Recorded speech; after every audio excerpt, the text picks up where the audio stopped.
ಅಮೆರಿಕದ ಅಧ್ಯಕ್ಷ Donald Trump Bharat ಮತ್ತು ಚೀನಾವನ್ನ ನರಕ ಅಂತ ಕರೆದ ಬೆನ್ನಲ್ಲೇನೆ ಜಾಗತಿಕ ರಾಜತಾಂತ್ರಿಕ ವೇದಿಕೆಯಲ್ಲಿ ಸಂಚಲನ ಸೃಷ್ಟಿಯಾಗಿದೆ.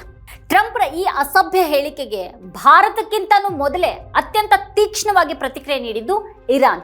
ಭಾರತ ಮತ್ತು ಚೀನಾಗಳನ್ನ ಅವಮಾನಿಸಿದ ಟ್ರಂಪ್ಗೆ ಇರಾನ್ ಅಂತಾರಾಷ್ಟ್ರೀಯ ಮಟ್ಟದಲ್ಲಿ ಮುಖಭಂಗ ಮಾಡಿದೆ.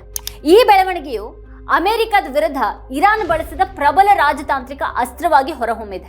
ಭಾರತ ಸರ್ಕಾರ ಇರಾನ್ ವಿಷಯದಲ್ಲಿ ಮೌನಕ್ಕೆ ಶರಣಾಗಿ ಆ ದೇಶಕ್ಕೆ ನಿರಾಶೆಯನ್ನ ತಂದಿತ್ತು.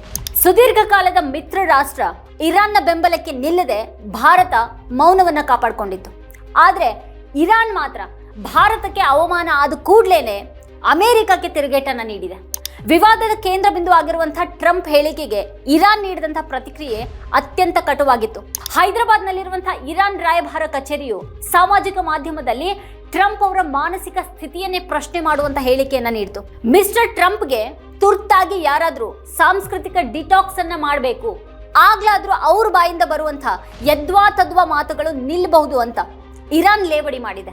ಭಾರತ ಮತ್ತು ಚೀನಾ ಜಗತ್ತಿನ ಮಹಾನ್ ನಾಗರಿಕತೆಗಳ ಜನ್ಮಸ್ಥಳಗಳಾಗಿವೆ. ಅಂತಹ ದೇಶಗಳನ್ನ ನರಕ ಅಂತ ಕರೆಯೋದು ಟ್ರಂಪ್ ಅವರ ಐತಿಹಾಸಿಕ ಅಜ್ಞಾನವನ್ನ ತೋರಿಸುತ್ತೆ ಅಂತ ಇರಾನ್ ಕಿಡಿಕಾರಿದೆ.